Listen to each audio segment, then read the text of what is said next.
ഏതൊരാളെയും തിരിച്ചറിയിക്കുന്ന ഒന്നാണ് പേര്. എന്നാൽ സിനിമയിൽ വന്നതിന് ശേഷം പല നടീനടന്മാരുടെയും പേരുകൾ മാറിയിട്ടുണ്ട്. ചിലർ സ്വയമേ പേര് മാറി, വേറെ ചിലർ മറ്റുള്ളവരുടെ നിർബന്ധത്താൽ പേര് മാറ്റിയിട്ടുണ്ട്.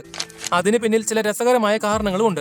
ഉദാഹരണത്തിന്, കേവലം ഒരു കൊതുകിന്റെ പേരിൽ ഇന്ത്യയിലുടനീളം അറിയപ്പെട്ട കൊതുക് നാണപ്പൻ, കെ സുരേന്ദ്രൻ എന്ന പേര് തയ്യൽക്കടയിലെ ബോർഡിലേക്ക് മാറി ഇന്ദ്രൻസായി മാറിയതും, ചന്ദ്രശേഖര മേനോൻ ശങ്കരാടിയായി മാറിയതും, രൺബീർ കപൂറിന്റെ അച്ഛന്റെ ബോബി സിനിമ കണ്ട് ഇഷ്ടപ്പെട്ട് അബ്ദുൾ ഖാദർ ബോബി കൊട്ടാരക്കരയായി മാറിയതും, ശശിധരൻ പുതിയ വീട്ടിൽ എന്ന വ്യക്തിക്ക് മാഫിയ എന്ന പേര് വന്നത് എങ്ങനെയാണെന്നും, ശിവാജി റാവോ ഗെയ്ക്വാഡ് രജനീകാന്തായി മാറിയതിന് പിന്നിലെ രസകരമായ കാരണങ്ങൾ ഇതിനു മുൻപ് പല വീഡിയോകളിൽ പറഞ്ഞിരുന്നു.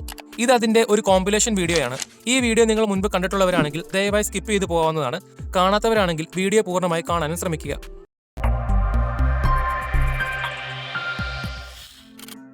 വിജി തമ്പി 1990 കാലഘട്ടങ്ങളിൽ ഒരുപാട് കോമഡി സിനിമകൾ സംവിധാനം ചെയ്ത് കൊമേഴ്ഷ്യൽ ഹിറ്റ് കൊടുത്ത സംവിധായകനാണ് വിജി തമ്പി.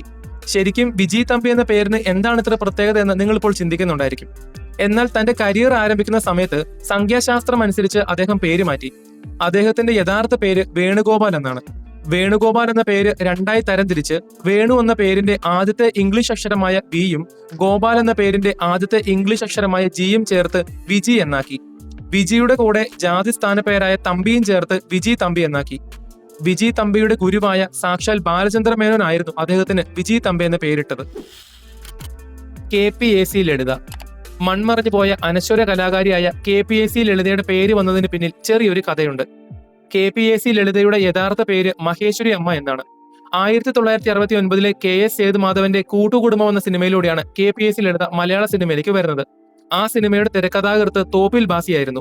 ആദ്യ സിനിമയിൽ അഭിനയിക്കാൻ വന്ന പുതുമുഖ നടിക്ക് തോപ്പിൽ ബാസി ലളിത എന്ന പേര് കൊടുത്തു. കാരണം സംസ്കൃതത്തിലും ഹിന്ദു മിത്തോളജിയിലും ലളിത എന്ന പേരിന്റെ അർത്ഥം ഭാഗ്യമുള്ള, ഐശ്വര്യമുള്ള സ്ത്രീ എന്നാണ്. എന്നാൽ ആദ്യ സിനിമയിലൂടെ തന്നെ KPAC ലളിത തന്റെ പ്രകടനം കൊണ്ട് എല്ലാവരെയും ഞെട്ടിച്ചു. തുടർന്ന് ഒരുപാട് നല്ല കഥാപാത്രങ്ങൾ അവർക്ക് പെട്ടെന്ന് കിട്ടാൻ തുടങ്ങിയപ്പോൾ ലളിത എന്ന പേര് അവർക്കൊരു ബാധ്യതയായി തീർന്നു. അതിന്റെ കാരണം വേറൊന്നുമല്ല, അതേ സമയത്ത് മലയാളത്തിൽ ലളിത എന്ന മറ്റൊരു നടിയുണ്ടായിരുന്നു. അത് മറ്റാരുമായിരുന്നില്ല, തിരുവിതാംകൂർ സഹോദരിമാർ എന്നറിയപ്പെട്ടിരുന്ന രാഗിണി, പത്മിണി എന്നിവരുടെ സഹോദരിയായ ലളിതയായിരുന്നു. മലയാളത്തിൽ ഉൾപ്പെടെ ഇന്ത്യയിലെ പല ഭാഷയിലും, എന്തിന് ഇന്ത്യക്ക് പുറത്ത് ശ്രീലങ്കൻ സിനിമകളിൽ വരെ അഭിനയിച്ച ലളിത പ്രശസ്തിയായി നിൽക്കുന്ന സമയം. അതുകൊണ്ട് രണ്ടു പേർക്കും ലളിത എന്ന പേര് വന്നാൽ കൺഫ്യൂഷൻ ആവുന്നത് കൊണ്ട് KPAC ലളിത കേരള പീപ്പിൾസ് ആർട്സ് ക്ലബ്ബ് അഥവാ KPAC എന്ന നാടക ഗ്രൂപ്പിൽ നിന്നും വന്നതായതുകൊണ്ട് KPAC എന്ന പേര് ലളിത എന്ന പേരിനോട് കൂടെ ചേർക്കാൻ തോപ്പിൽ ബാസി ഒരിക്കൽ കൂടി ആവശ്യപ്പെട്ടു. അങ്ങനെ 1970 KS സേതുമാധവൻ സംവിധാനം ചെയ്ത തോപ്പിൽ ബാസി തിരക്കഥ എഴുതിയ തന്റെ 4ാമത്തെ സിനിമയായ വാഴ്വേ മായ മുതൽ ലളിത എന്ന പേരിന്റെ കൂടെ KPAC എന്ന പേരും ചേർക്കപ്പെട്ടു. എന്തായാലും ജെമിനി ഗണേശൻ. തമിഴ് സിനിമയിലെ കാതൽ മന്നനാണ് ജെമിനി ഗണേശൻ. തമിഴ് സിനിമയിലെ 3 പ്രധാനപ്പെട്ട പേരുകളായ MGRനും ശിവാജി ഗണേശനുമൊപ്പം ചേർത്ത് വെക്കാവുന്ന ഒരാളാണ് ജെമിനി ഗണേശൻ. എന്നാൽ ജെമിനി ഗണേശന്റെ യഥാർത്ഥ പേര് രാമസ്വാമി ഗണേശൻ എന്നായിരുന്നു. അപ്പോൾ എന്താണ് ഈ ജെമിനി എന്ന പേര് കൊണ്ട് ഉദ്ദേശിക്കുന്നത്? സംഭവം വേറൊന്നുമല്ല, ആ കാലഘട്ടത്തിൽ അന്നത്തെ സിനിമാ തലസ്ഥാനമായിരുന്നല്ലോ മദ്രാസ്. മദ്രാസിലെ ഏറ്റവും ഫേമസ് ഫിലിം സ്റ്റുഡിയോ ആയിരുന്നു ജെമിനി. സിനിമയിൽ അഭിനയിക്കാൻ വലിയ ആഗ്രഹവുമായി വന്ന അദ്ദേഹം ജെമിനി സ്റ്റുഡിയോസിൽ പ്രൊഡക്ഷൻ എക്സിക്യൂട്ടീവായി ജോലി ചെയ്തിരുന്നു. അങ്ങനെ ജെമിനി സ്റ്റുഡിയോസുമായി അദ്ദേഹത്തിന് നല്ല അടുപ്പമുണ്ടായിരുന്നു. അവിടെ നിന്നുമാണ് അദ്ദേഹത്തിന്റെ സ്വപ്നമായ സിനിമാ അഭിനയത്തിലേക്ക് അദ്ദേഹം പ്രവേശിക്കുന്നത്. ജെമിനി സ്റ്റുഡിയോയുമായുള്ള അദ്ദേഹത്തിന്റെ മാനസികമായ അടുപ്പം വെച്ചിട്ടാണ് അദ്ദേഹം തന്റെ പേരിന്റെ മുൻപിൽ ജെമിനി എന്ന പേര് ചേർത്ത് ജെമിനി ഗണേശൻ എന്നാക്കിയത്. മച്ചാൻ വർഗീസ്. ഒരു കാലത്ത് തന്റെ സ്വന്തം ശൈലിയിൽ കോമഡി പറഞ്ഞ് നമ്മളെ ഒരുപാട് ചിരിപ്പിച്ച നടനായിരുന്നു മച്ചാൻ വർഗീസ്. ഇദ്ദേഹത്തിന്റെ യഥാർത്ഥ പേര് ML വർഗീസ് എന്നാണ്. അപ്പോൾ പിന്നെ എന്താണ് ഈ പേരിലെ മച്ചാൻ? സംഭവം വളരെ സിമ്പിൾ ആണ്. അതായത് കൊച്ചിയിൽ ജനിച്ച മച്ചാൻ വർഗീസ് സിനിമയിൽ വരുന്നതിന് മുൻപ് ഒരു മിമിക്രി ആർട്ടിസ്റ്റ് ആയിരുന്നു. കൊച്ചിൻ കലാഭവൻ എന്ന മിമിക്രി ട്രൂപ്പിൽ പ്രവർത്തിക്കുമ്പോൾ തന്നെ കൊച്ചി സ്ലാങ്ങിൽ അദ്ദേഹം സഹപ്രവർത്തകരെ എല്ലാം മച്ചാൻ, മച്ചാനെ എന്നീ പേരുകൾ ചേർത്ത് വിളിച്ചിരുന്നു. ആ സമയത്ത് അത് വളരെ വെറൈറ്റി ആയിരുന്നത് കൊണ്ട് പിന്നീട് വർഗീസ് എന്ന അദ്ദേഹത്തിന്റെ പേരിനോടൊപ്പം മച്ചാൻ എന്ന പേര് ചേർത്ത് ആളുകളും വിളിക്കാൻ തുടങ്ങി. അന്ന് മുതലാണ് മച്ചാൻ വർഗീസ് എന്ന പേരുണ്ടായത്. കുഞ്ചൻ. മലയാള സിനിമയിലെ ആദ്യത്തെ ഫ്രീക്കനാണ് കുഞ്ചൻ. എന്നാൽ അദ്ദേഹത്തിന്റെ യഥാർത്ഥ പേര് മോഹൻദാസ് എന്നാണ്. മോഹൻദാസ് എങ്ങനെയാണ് കുഞ്ചനായത്? 1969 റസ്റ്റ് ഹൗസ് എന്ന സിനിമയിലൂടെയാണ് കുഞ്ചൻ മലയാള സിനിമയിലേക്ക് വരുന്നത്. അന്ന് മുതൽ അദ്ദേഹം അഭിനയിച്ച എല്ലാ സിനിമകളിലും അദ്ദേഹത്തിന്റെ യഥാർത്ഥ പേരായ മോഹൻ അല്ലെങ്കിൽ മോഹൻദാസ് എന്നാണ് കാണിച്ചിരുന്നത്. അങ്ങനെ 5 വർഷത്തിന് ശേഷം 1974 നഗരം സാഗരം എന്ന സിനിമ അഭിനയിച്ചുകൊണ്ടിരിക്കുമ്പോൾ മോഹൻ എന്ന പേരുള്ള മറ്റൊരു നടൻ ആ സിനിമയിൽ ഉണ്ടായിരുന്നു. ഒരേ പേരിലുള്ള 2 നടന്മാർ സിനിമയിൽ അഭിനയിക്കുമ്പോൾ പല ആളുകളും പേര് വിളിക്കുമ്പോൾ അത് മാറിപ്പോയി ഒരുപാട് കൺഫ്യൂഷൻ അന്നുണ്ടാക്കിയിരുന്നു. ആ സമയത്ത് തിക്കുറിച്ചി സുകുമാരൻ നായരാണ് എടാ ഞാൻ നിനക്കൊരു പേരിടാമെന്ന് പറഞ്ഞ് കുഞ്ചൻ എന്ന പേര് കൊടുത്തത്. അദ്ദേഹം ഇട്ട പേര് ആർക്കും മോശമായിട്ടില്ല. തിക്കുറിച്ചി സുകുമാരൻ നായരായിരുന്നു മലയാള സിനിമയിലെ നടീനടന്മാരായ പ്രേം നസീർ, ജയഭാരതി, മധു, ജോസ് പ്രകാശ്, ബഹദൂർ തുടങ്ങിയവർക്കെല്ലാം പേരിട്ടത്. അവർക്കെല്ലാം പിന്നീട് സിനിമയിൽ നല്ലൊരു കരിയർ കിട്ടുകയും ചെയ്തു. അതുകൊണ്ട് തന്നെ മോഹൻദാസ് എന്ന പേര് മാറ്റി കുഞ്ചൻ എന്ന പേര് തിക്കുറിച്ചി ഇട്ടപ്പോൾ സന്തോഷത്തോടു കൂടി അദ്ദേഹം സ്വീകരിക്കുകയും ചെയ്തു. അതിനുശേഷം 1974 മുതൽ ഇന്ന് വരെ എല്ലാ സിനിമകളിലും മോഹൻദാസ് എന്ന പേരിന് പകരം കുഞ്ചൻ എന്ന പേരാണ് വരാൻ തുടങ്ങിയത്. മിസ് കുമാരി. പലതരത്തിലുള്ള പേരുമാറ്റൽ നമ്മൾ കേട്ടിട്ടുണ്ട്. എന്നാൽ ഒരു ഒപ്പിട്ടപ്പോൾ ഒരാളുടെ പേര് മാറിയത് ചരിത്രമാണ്. പറയാൻ പോകുന്നത് മിസ് കുമാരിയെ കുറിച്ചാണ്. മലയാള സിനിമയിലെ ആദ്യത്തെ ലക്ഷണമൊത്ത നായികയായിരുന്നു മിസ് കുമാരി. മലയാള സിനിമയുടെ ചരിത്രത്തിൽ ഏറ്റവും കുറഞ്ഞ കാലയളവിൽ ഏറ്റവും കൂടുതൽ സൂപ്പർ ഹിറ്റുകൾ കൊടുത്ത നായികയായിരുന്നു മിസ് കുമാരി. എന്നാൽ മിസ് കുമാരിയുടെ യഥാർത്ഥ പേര് ത്രേസ്യാമ എന്നായിരുന്നു. അങ്ങനെയെങ്കിൽ വളരെ വെറൈറ്റിയായ മിസ് കുമാരി എന്ന പേര് എങ്ങനെയാണ് കിട്ടിയത് എന്നറിയാമോ? അതായത് മിസ് കുമാരി ആദ്യമായി അഭിനയിച്ചത് ഉദയ സ്റ്റുഡിയോസിന്റെ വെള്ളിനക്ഷത്രം എന്ന സിനിമയിലാണ്. മിസ് കുമാരിയുടെ പെർഫോമൻസ് കണ്ട് ഒരുപാട് നിർമ്മാതാക്കൾ അവരെ വെച്ച് സിനിമ ചെയ്യാൻ തിടുക്കം കൂട്ടിയിരുന്നു. എന്നാൽ ആ സമയത്ത് ഉദയ സ്റ്റുഡിയോസിന്റെ കുഞ്ചാക്കോയും മേരിലാൻഡ് സ്റ്റുഡിയോസിന്റെ പി സുബ്രഹ്മണ്യവും തമ്മിൽ ചെറിയ തർക്കമുണ്ടാകുന്നു.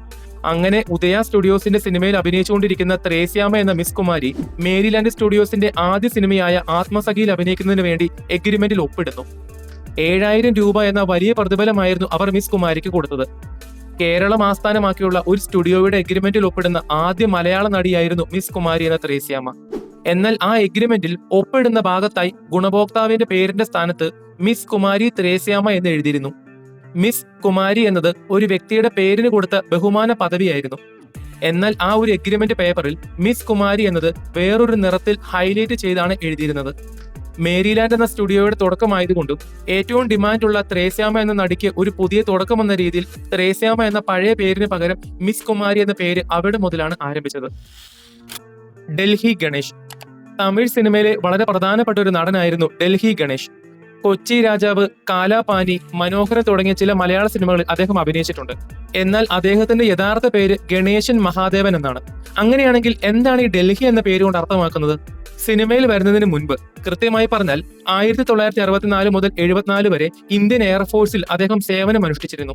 1965-ലെയും 71-ലെയും ഇന്ത്യ പാകിസ്ഥാൻ വാറിൽ പങ്കെടുക്കുന്ന സമയത്ത് അദ്ദേഹം ഡൽഹിയിലായിരുന്നു. അവിടെ വെച്ച് ഡൽഹി ആസ്ഥാനമായി പ്രവർത്തിച്ച നാടക സംഘടനയായ ദക്ഷിണ ഭാരത നാടക സഭയിൽ അദ്ദേഹം പ്രവർത്തിച്ചിരുന്നു.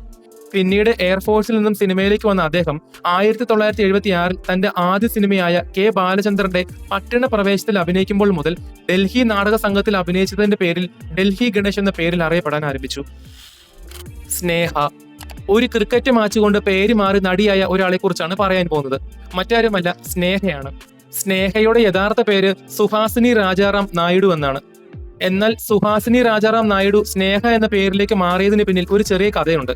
ആന്ധ്രാപ്രദേശുകാരിയായ സ്നേഹയുടെ കുടുംബം ഷാർജയിലേക്ക് മാറി താമസിച്ച സമയം 2000-ന്റെ തുടക്കത്തിൽ ഷാർജയിലെ ഒരു ക്രിക്കറ്റ് മാച്ച് കാണാൻ പോയ ഒരു മലയാള നിർമ്മാതാവ് അവിടെ വെച്ച് സ്നേഹയെ കാണുന്നു. സിനിമയിൽ അഭിനയിക്കാനുള്ള ഓഫർ കൊടുക്കുകയും സ്നേഹ അത് അപ്പോൾ തന്നെ സ്വീകരിക്കുകയും ചെയ്യുന്നു. അങ്ങനെ അനിൽ ബാബു സംവിധായകരുടെ സിനിമയായ 2000-ൽ പുറത്തിറങ്ങിയ ഇങ്ങനെ ഒരു നിലാപക്ഷിയിൽ കുഞ്ചാക്കോ ബോബന്റെ നായികയായി സ്നേഹ തന്റെ ആദ്യ സിനിമയിൽ അഭിനയിക്കുന്നു. എന്നാൽ ആ സമയത്ത് സുഹാസിനി രാജാറാം നായിഡു എന്ന പേര് ഒരു പ്രശ്നമായിരുന്നു. കാരണം അപ്പോൾ തന്നെ സുഹാസിനി എന്ന പേരുള്ള മറ്റൊരു നടി ഉണ്ടായിരുന്നു. ആ ഒരു കാരണത്താൽ സുഹാസിനി എന്ന പേര് ഉപേക്ഷിച്ച് പകരം സ്നേഹ എന്ന പേര് നടി ആ സിനിമയ്ക്ക് വേണ്ടി മാത്രം സ്വീകരിക്കുന്നു. എന്നാൽ ആദ്യ സിനിമ സാമ്പത്തികമായി ഫ്ലോപ്പ് ആയെങ്കിലും നടിയുടെ പെർഫോമൻസും ശാരീരിക സൗന്ദര്യം കണ്ട് ഇഷ്ടപ്പെട്ട തമിഴ് നിർമ്മാതാക്കൾ സ്നേഹ എന്ന പേര് തിരുത്താതെ തമിഴ് സിനിമകൾ ഓഫർ ചെയ്യാൻ ആരംഭിച്ചു. അങ്ങനെ അന്ന് മുതൽ സുഹാസിനി എന്നത് എന്നേക്കുമായി സ്നേഹയായി മാറുന്നു. കക്ക രവി. ഇതുവരെ എല്ലാവർക്കും ഒരു പേരാണ് കിട്ടിയതെങ്കിൽ എന്നാൽ 2 പേരുകൾ കിട്ടിയ ഒരു നടനെ കുറിച്ചാണ് പറയാൻ പോകുന്നത്. അതാണ് തമിഴ് നടനായ കക്ക രവി അഥവാ നിഴൽകൾ രവി. തമിഴ് ഉൾപ്പെടെ ചില മലയാള സിനിമകളിലും അദ്ദേഹം അഭിനയിച്ചിട്ടുണ്ട്. മീനമാസത്തിലെ സൂര്യൻ, ആവണി കുന്നിലെ കിന്നരി പൂക്കൾ, മേൽവിലാസം, വീണ്ടും ലിസ എന്നിവയെല്ലാം ചില ഉദാഹരണങ്ങളാണ്. എന്നാൽ ഇദ്ദേഹത്തിന്റെ യഥാർത്ഥ പേര് രവിചന്ദ്രൻ സമന്ന എന്നാണ്. അതുമാത്രമല്ല, സിനിമയിൽ ഇദ്ദേഹത്തിന് 2 പേരുണ്ട്. 1980-ൽ തമിഴിൽ അദ്ദേഹം ആദ്യമായി അഭിനയിച്ച സിനിമയുടെ പേരായിരുന്നു നിഴൽകൾ. ആ സിനിമയിലെ പെർഫോമൻസ് ശ്രദ്ധിക്കപ്പെട്ടതുകൊണ്ട് പിന്നീട് തമിഴിൽ നിഴൽകൾ രവി എന്ന പേരിൽ അദ്ദേഹം അറിയപ്പെട്ടു. അതേസമയം 1982 മലയാളത്തിൽ അദ്ദേഹം ആദ്യമായി അഭിനയിച്ചത് കക്ക എന്ന സിനിമയിലായിരുന്നു. ആ സിനിമയിലെ പെർഫോമൻസ് ശ്രദ്ധിക്കപ്പെട്ടതുകൊണ്ട് പിന്നീട് മലയാളത്തിൽ കക്ക രവി എന്ന പേരിൽ അദ്ദേഹം അറിയപ്പെട്ടു. ചുരുക്കി പറഞ്ഞാൽ 2 ഭാഷകൾ, 2 സിനിമകൾ, 2 വ്യത്യസ്ത പേരുകൾ, ഇതെല്ലാം ഒറ്റ നടന്. എന്താ വെറൈറ്റി അല്ലേ? ചിരഞ്ജീവി. തെലുഗു മെഗാസ്റ്റാറിന്റെ ചിരഞ്ജീവി എന്ന പേര് വെറൈറ്റി അല്ലേ? എന്നാൽ നിങ്ങൾക്ക് എത്ര പേർക്ക് അറിയാം അദ്ദേഹത്തിന്റെ യഥാർത്ഥ പേര് കൊണിഡേല ശിവശങ്കര വരപ്രസാദ് എന്നാണ്. ഇത്രയും നീളമുള്ള പേരുള്ള വ്യക്തിക്ക് എങ്ങനെയാണ് ചിരഞ്ജീവി എന്ന പേര് കിട്ടിയത് എന്നറിയാമോ? ഗൂഗിളിലും വിക്കിപീഡിയയിലും ഒക്കെ നോക്കുമ്പോൾ കിട്ടുന്നത് അദ്ദേഹത്തിന്റെ കുടുംബം ആഞ്ജനേയ സ്വാമിയായ അഥവാ ഹനുമാനെ ആരാധിച്ചിരുന്നു. അമർത്യനായ ഹനുമാനെ ചിരഞ്ജീവി എന്ന് വിളിച്ചിരുന്നു. അതുകൊണ്ട് ആ ഭക്തിയിൽ അദ്ദേഹത്തിന്റെ അമ്മ അദ്ദേഹത്തിന് കൊടുത്ത പേരാണ് ചിരഞ്ജീവി എന്നൊക്കെയുള്ള വാർത്തകൾ കാണാം. എന്നാൽ ഈ വാർത്ത മുഴുവനും സത്യമല്ല. സാക്ഷാൽ ചിരഞ്ജീവി തന്നെ ഇതിനെക്കുറിച്ച് കൃത്യമായി പലതവണ പറഞ്ഞിട്ടുണ്ട്. അതായത് മദ്രാസ് ഫിലിം ഇൻസ്റ്റിറ്റ്യൂട്ടിൽ പഠിച്ച് പിന്നീട് അവസരങ്ങൾ തേടിപ്പോയ ചിരഞ്ജീവിക്ക് ഒരു വെറൈറ്റി പേരില്ലാത്തത് കൊണ്ട് ആരും ഓഫറുകളൊന്നും കൊടുത്തില്ല. അങ്ങനെ ഈ കാര്യം ഒരുപാട് ദിവസങ്ങളോളം മനസ്സിലിട്ട് ആലോചിച്ചത് കൊണ്ടായിരിക്കാം ഒരു ദിവസം അദ്ദേഹം രാത്രി കിടന്നുറങ്ങുന്ന സമയത്ത് ഒരു സ്വപ്നം കാണുന്നു. സ്വപ്നത്തിൽ അദ്ദേഹം ഒരു ക്ഷേത്രത്തിന് മുൻപിൽ ഇരിക്കുന്നു. പെട്ടെന്നൊരു വ്യക്തി പിറകിൽ നിന്നും ചിരഞ്ജീവി എന്ന് పలతవణ അദ്ദേഹത്തെ വിളിക്കുന്നു.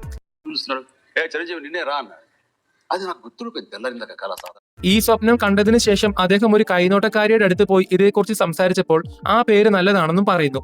അതിനുശേഷമാണ് തന്റെ അമ്മയുടെ അടുത്ത് പോയി ഈ കാര്യം പറഞ്ഞപ്പോൾ ആഞ്ജനേയ ഭക്തയായ തന്റെ അമ്മ ചിരഞ്ജീവി എന്ന പേര് തനിക്കിടാൻ ഉറപ്പ് കൊടുത്തത്. അങ്ങനെയാണ് അദ്ദേഹം ചിരഞ്ജീവി എന്ന പേര് സ്വീകരിച്ച സിനിമയിൽ വന്നത്. പിന്നീട് നടന്നത് എന്താണെന്ന് പ്രത്യേകിച്ച് പറഞ്ഞു തരേണ്ട ആവശ്യമില്ലല്ലോ. ഇന്ത്യ കണ്ട ഏറ്റവും വലിയ സൂപ്പർ താരത്തിന്റെ ഉദയമായിരുന്നു. ജാസി ഗിഫ്റ്റ്. ഇന്ത്യൻ സംഗീതത്തിൽ വെസ്റ്റേൺ മ്യൂസിക് മിക്സ് ചെയ്ത് മലയാളത്തിൽ പാട്ടുകൾ ഇറക്കി ട്രെൻഡാക്കിയ സൗത്ത് ഇന്ത്യയിലെ അറിയപ്പെടുന്ന മ്യൂസിക് കമ്പോസറും ഗായകനുമാണ് ജാസി ഗിഫ്റ്റ്. എന്നാൽ ഇദ്ദേഹത്തിന്റെ പേര് നിങ്ങൾ ശ്രദ്ധിച്ചിട്ടില്ലേ? ജാസി ഗിഫ്റ്റ് ഒരു വെറൈറ്റി പേരാണല്ലേ? ശരിക്കും എന്താണ് ഈ പേരിലെ ഗിഫ്റ്റ്? അദ്ദേഹം തന്റെ കരിയറിൽ ആദ്യമായി കമ്പോസ് ചെയ്ത ആൽബത്തിന്റെ പേര് ഗിഫ്റ്റ് എന്നായതുകൊണ്ട് അതിന്റെ ഓർമ്മയ്ക്കായിരിക്കാം തന്റെ പേരിന്റെ കൂടെ ഗിഫ്റ്റ് എന്ന വാക്ക് കൂട്ടിച്ചേർത്തത് എന്നാണ് ഇപ്പോഴും പല ആളുകളും വിചാരിച്ചിരിക്കുന്നത്. എന്നാൽ വാസ്തവത്തിൽ അങ്ങനെയൊന്നുമല്ല. ഗിഫ്റ്റ് എന്നത് അദ്ദേഹത്തിന്റെ അച്ഛന്റെ പേരാണ്. അദ്ദേഹത്തിന്റെ അച്ഛന്റെ പേര് ഗിഫ്റ്റ് ഇസ്രായേൽ എന്നാണ്. ഈ ഒരു വെറൈറ്റി പേര് വരാൻ ഒരു വലിയ കാരണമുണ്ട്. അതായത് ജാസി ഗിഫ്റ്റിന്റെ കുടുംബം വളരെ ദൈവഭക്തിയുള്ളവരായിരുന്നു. ബൈബിളിൽ ദൈവത്തിന്റെ തിരഞ്ഞെടുക്കപ്പെട്ട ജനത അഥവാ ഗിഫ്റ്റ് ഒരർത്ഥത്തിൽ സമ്മാനമായിരുന്നു ഇസ്രായേൽ. ദൈവത്തിന്റെ സമ്മാനം അഥവാ ഗിഫ്റ്റ് ആയ ഇസ്രായേലിനെ ഓർമ്മപ്പെടുത്തിയാണ് അദ്ദേഹം ഗിഫ്റ്റ് ഇസ്രായേൽ എന്ന പേര് സ്വീകരിച്ചത്. ആ വിശ്വാസം ഉള്ളതുകൊണ്ടാണ് ജാസി തന്റെ പേരിനോട് കൂടെ ഗിഫ്റ്റ് എന്ന് കൂട്ടിച്ചേർത്തത്. ഈ ഒരു കാര്യം എത്ര പേർക്ക് അറിയാമായിരുന്നു? കമന്റ് ബോക്സിൽ ഒന്ന് പറയണേ. വീഡിയോ നിങ്ങൾക്ക് ഇഷ്ടപ്പെട്ടെങ്കിൽ ചാനൽ സബ്സ്ക്രൈബ് ചെയ്യുന്ന കാര്യം ഒന്ന് പരിഗണിക്കുക. അതോടൊപ്പം നിങ്ങളുടെ വലിയൊരു അഭിപ്രായങ്ങൾ കമന്റ് ബോക്സിൽ രേഖപ്പെടുത്തുക. അപ്പോൾ അടുത്തൊരു വീഡിയോയുമായി വരുന്നത് വരെ ബൈ.